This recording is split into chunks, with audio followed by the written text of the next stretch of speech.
UP के घर में एक लड़का अपने घर में घुसता है और घर में घुसने के बाद अपने पिता का कॉलर पकड़कर उन्हें एक के बाद एक कई थप्पड़ मारता है। वो उसे तब तक पीटता है कि जब तक कुछ लोग उसे पिता से दूर नहीं कर देते। मगर वो यहीं पर नहीं रुकता, बल्कि इसके बाद वो अपनी पत्नी के पास जाता है और उसे भी इसी तरह पीटने लगता है। मगर एक बेटे ने अपने पिता को ऐसे क्यों मारा और अपनी पत्नी से ऐसे क्यों बर्ताव किया? क्यों एक खुशहाल परिवार में मातम पसर गया? आइए बुलंदशहर की इस कहानी के राज से पर्दा उठाते हैं। वीडियो को एंड तक देखिएगा।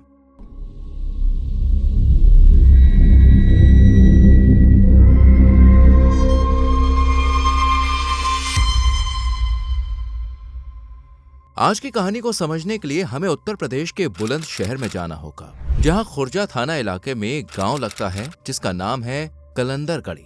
ये एक छोटा सा और गुमनाम गांव है जिसके बारे में आज से पहले शायद ही आपने कभी सुना हो। और हजारों लोगों से भरे इस गांव में रहती है रियाजुद्दीन की फैमिली। रियाजुद्दीन की उम्र रही होगी यही कोई 50 साल। वो पेशे से एक प्रॉपर्टी डीलर था। इसके अलावा भी छोटे मोटे काम कर लिया करता था। परिवार में रियाजुद्दीन की पत्नी किश्वर के अलावा 3 बच्चे भी होते हैं। सबसे बड़ा बेटा मोबीन, जो कलंदरगढ़ी से कुछ दूर सुदेशपुर गांव में दवा की दुकान चलाता था, यानी सुबह घर से चले जाना और शाम को समय पर लौट आना। जबकि छोटा बेटा है रेहान, जिसकी उम्र लगभग 19 साल के आसपास होगी। वो नोएडा में रहकर अपनी पढ़ाई कर रहा है। और एक बेटी है अर्शी। जबकि बड़े बेटे मोबीन की उम्र होती है करीब 23 साल, यानी मोबीन की उम्र अब शादी लायक हो चुकी थी। इसलिए परिवार ने लड़कियां देखनी शुरू कर दी। अब क्योंकि रियाजुद्दीन का परिवार फाइनेंशियल रूप से अच्छा था, ऐसे में जितने भी रिश्ते आते उनकी तरफ से जवाब हाँ में ही मिलता। मगर कहते हैं ना, जोड़ियां ऊपर से बन के आती हैं। और मोबिन की जोड़ी बन के आई थी सना के साथ, जो उत्तर प्रदेश के कौशल्या या कपड़ की रहने वाली थी।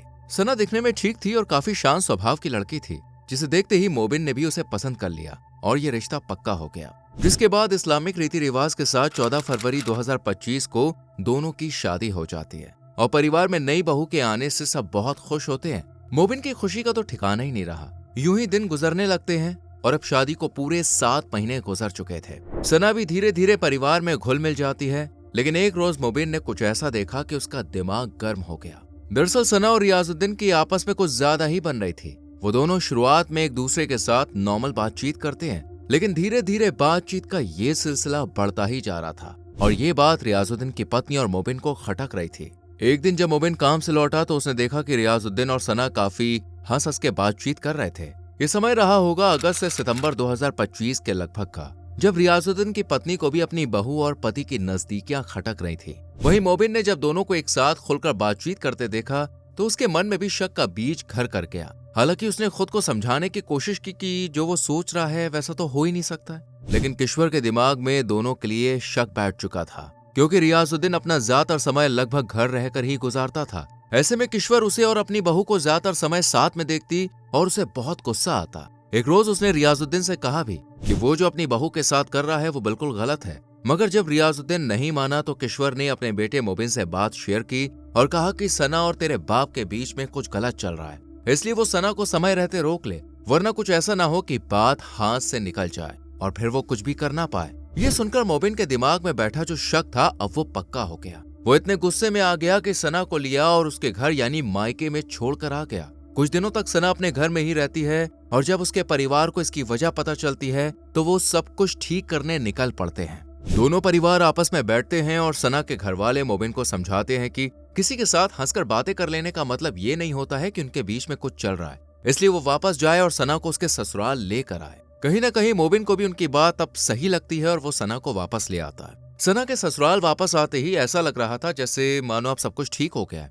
मगर ऐसा था नहीं, बल्कि यहाँ से कहानी और ज्यादा डरावना मोड़ ले लेती है। अक्टूबर के महीने की बात है जब रियाजुद्दीन घर पे ही था। मोबिन रोज की तरह अपने काम पर गया हुआ था। सना और किश्वर भी घर पे ही होते हैं। किश्वर अपने किसी काम में लगी हुई थी, लेकिन अचानक जब वो रियाजुद्दीन के पास पहुंची तो बिल्कुल सन्न रह गई, क्योंकि उस टाइम वहाँ सना भी मौजूद थी और किश्वर की माँ ने तो दोनों आपत्तिजनक स्थिति में थे।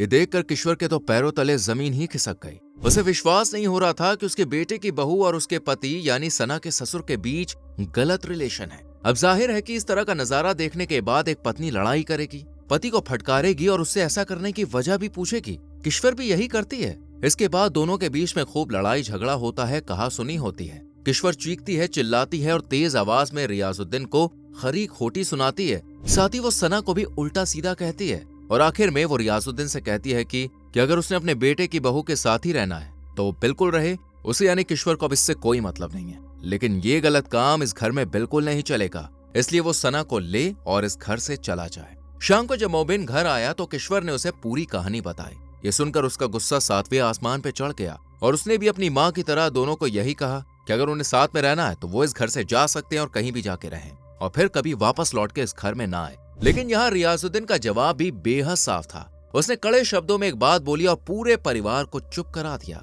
उसने कहा कि ये घर उसका है, इसे बनाने में उसने मेहनत की है, पैसा लगाया है, इसलिए उसे यहाँ से कोई भी निकाल नहीं सकता है। लेकिन वो चाहे तो सबको यहाँ से बाहर का रास्ता दिखा सकता है। इसलिए किसी को भी अगर कोई परेशानी है और उन्हें लगता है कि रियाजुद्दीन ने गलत किया है तो वो यहाँ से जा सकते हैं। उसे ना सिर्फ किश्वर बल्कि अपने दोनों बेटों और बेटी को भी घर छोड़कर जाने को कह दिया। ये सुनकर कहा सुनी और ज्यादा बढ़ जाती है। किश्वर बिल्कुल हैरान थी क्योंकि सना की वजह से उसका पति यानी रियाजुद्दीन अपने परिवार को छोड़ने के लिए भी रेडी था। मोबिन का भी दिमाग अब काम करना बंद कर देता है। उसे यकीन नहीं हो रहा था कि उसकी पत्नी जो अभी कुछ महीनों पहले ही इस घर में आई है, उसकी वजह से पिता अपने बेटों और पत्नी को घर से बाहर भेजने को तैयार है। हालांकि इस पूरे कलेश के दौरान सना ने एक भी लफ्ज नहीं बोला और वो शांत खड़ी तमाशा देखती रही। मोबिन से रहा नहीं गया और उसने आर या पार का फैसला कर लिया। उसने एक पंचायत बुलाई और सना के परिवार वालों को फोन करके सारी बात बता दी। सना के घर वाले तुरंत ही पंचायत के लिए निकल पड़ते हैं। पंचायत शुरू होती है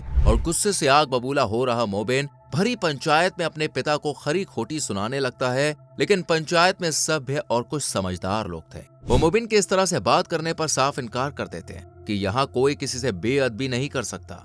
जिसे जो कहना है वो कहे, लेकिन तमीज के दायरे में रहकर कहे। आगे का फैसला ये पंचायत करेगी। हालांकि पंचायत को यहाँ पर समझना चाहिए था कि वो एक ऐसे बेटे से तमीज से बात करने को कह रहे हैं जिसकी पूरी दुनिया उजड़ चुकी है। खैर, इसके बाद पूरा मैटर पंचों को बताया जाता है और पंच फैसला करते हैं कि अब से पिता और बेटे के बीच कोई संबंध नहीं रहेंगे और दोनों अलग अलग रहेंगे। यानी सना मोबिन के साथ अलग रहेगी और रियाजुद्दीन अपनी पत्नी के साथ। सबको लग रहा था कि मामला यहीं सुलझ गया है, मगर ऐसा बिल्कुल भी नहीं था, बल्कि यहाँ से तो कहानी अब और ज्यादा बिगड़ने वाली थी। दरअसल पंचायत के बाद रियाजुद्दीन ने अपनी बहू के लिए नए और अच्छे अच्छे कपड़े खरीदे। इसके अलावा भी उसकी जरूरत का ढेर सारा सामान खरीदकर उसे दिया। ये बात किसी तरह उसकी पत्नी किश्वर को पता चल जाती है और वो फिर से सवाल करती है कि जब पंचों ने उसे अपनी बहू से दूर रहने को कह दिया है तो वो उसके लिए ये सब क्यों कर रहा है। इस पर रियाजुद्दीन कहता है कि जिस तरह उसके लिए अर्शी है वैसे ही सना है, यानी उसकी बेटी के समान है। वो ऐसे में वो अपनी बेटी के लिए कुछ भी खरीद सकता है, लेकिन फिर भी किश्वर को अगर पसंद नहीं है तो वो ऐसा नहीं करेगा। इस तरह एक बार फिर से मामला ठंडा पड़ जाता है और अब नवंबर का महीना आ चुका था। पूरा परिवार एक शादी समारोह में शामिल होता है जहां मोबिन की नजर सना के कपड़ों पर जाती है जो उसने नहीं दिलाए थे। इसलिए वो उससे पूछता है कि तुम्हारे पास ये कपड़े कहाँ से आए। तब सना बताती है कि ये उसे रियाजुद्दीन ने दिलाए थे, यानी उसके ससुर ने। यहाँ एक बार फिर से दोनों के बीच बातचीत बहुत बढ़ जाती है, लेकिन बात फिर ठंडी हो जाती है। अब मोबिन सुबह सुबह अपनी दुकान पर जाया करता था, लेकिन उसके दिमाग में डाउट अभी भी था। इसलिए एक दिन वो अपनी पत्नी का व्हाट्सएप अपने लैपटॉप में कनेक्ट कर लेता है और उसकी सारी चैट्स पढ़ लेता है, जिन्हें पढ़ने के बाद उसके गुस्से की कोई हद नहीं रहती, क्योंकि उसमें सना और रियाजुद्दीन के बीच गंदी चैट्स थी। यहाँ तक कि दोनों वॉइस मैसेजेस पर भी बात करते थे।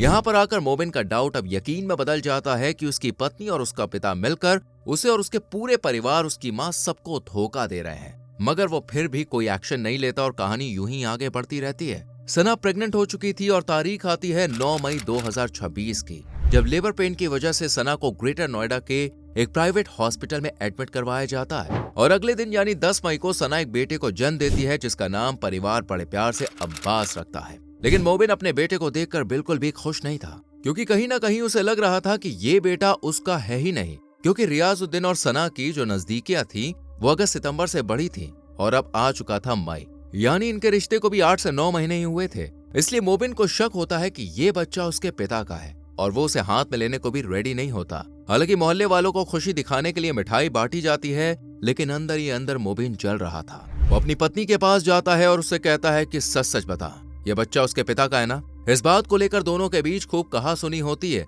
और मन मुटाव बढ़ता ही जाता है। लेकिन हर रोज दोनों के बीच इसी बात पर बहस होती है और अब तारीख आ चुकी थी 24 मई 2026। पूरा शहर ईद की तैयारियों में लगा हुआ था, क्योंकि 3-4 दिन बाद ही ईद थी। लेकिन इस परिवार में कुछ अलग ही चल रहा था। ऐसा दावा किया जा रहा है कि 24 मई से एक दिन पहले ही उसने अपनी पत्नी और पिता को आपत्तिजनक हालत में देख लिया था, जिस वजह से वो 24 मई की सुबह ही सना की फैमिली को फोन करता है, उन्हें बुलाता है और घर में ही एक पंचायत का आयोजन करता है, जहां सबके सामने मोबिन अपने पिता को एक के बाद एक थप्पड़ मारता है, उसे पीटता है और काफी इंसल्ट करता है। इसके बाद वो अपनी पत्नी को भी पीटता है और बच्चे को दिखाते हुए कहता है कि ये तुम दोनों का बच्चा है। पंचायत में बैठे लोग कोई भी एक्शन नहीं लेते हैं, क्योंकि ये पहली बार नहीं था जब इस मुद्दे को लेकर पंचायत बैठाई गई हो, बल्कि इससे पहले भी कई बार पंचायत हो चुकी थी, इसलिए सब उन्हें समझाकर चले जाते हैं। ऐसा भी दावा किया जा रहा है कि मोबिन ने उन दोनों के वही मैसेजेस और वॉइस चैट्स पंचायत में दिखाई थी, इसलिए भी किसी ने कुछ नहीं कहा और पंचायत खत्म हो गई। लेकिन मोबिन का गुस्सा अभी खत्म नहीं हुआ। उधर रियाजुद्दीन इस हादसे को भुला नहीं पाता। उसे लग रहा था कि उसके बेटे ने सबके सामने उसकी बेइज्जती करी है, इसलिए वो गुस्से में पूरे परिवार के सामने उसे जान से मारने की धमकी देता है। रियाजुद्दीन के पास में एक लाइसेंसी पिस्टल भी होती है, जिसे वो हर पल अपने साथ रखता था, लेकिन आज वो पिस्टल घर पे ही थी। और जब मोबिन पिता द्वारा जान से मारने की धमकी सुनता है तो उसका गुस्सा बहुत ज्यादा बढ़ जाता है। वो खुद अपने पिता के पिस्टल को ढूंढता है और अपने पिता के सीने में गोली दाग देता है, जिस वजह से मौके पे ही रियाजुद्दीन की जान चली जाती है। इसके बाद वो अगली गोली अपनी पत्नी को मारता है। इसके बाद वो फोन उठाता है और सना के परिवार वालों को फोन करके सब कुछ बता देता है। इसके बाद वो 112 नंबर पर फोन करता है और कहता है कि उसने अपने पिता को गोली मार दी है और अपनी पत्नी को भी मार दिया है। वो अभी जिंदा है और दर्द से तड़प रही है। ये सुनते ही सीओ खुर्जा व कोतवाली प्रभारी टीम के साथ मौके पर पहुंचते हैं और घायल पड़ी सना को तुरंत हॉस्पिटल भिजवाया जाता है, जबकि रियाजुद्दीन की बॉडी को पोस्टमार्टम हाउस भिजवाया जाता है। वहीं सना को हायर सेंटर के लिए रेफर किया जाता है,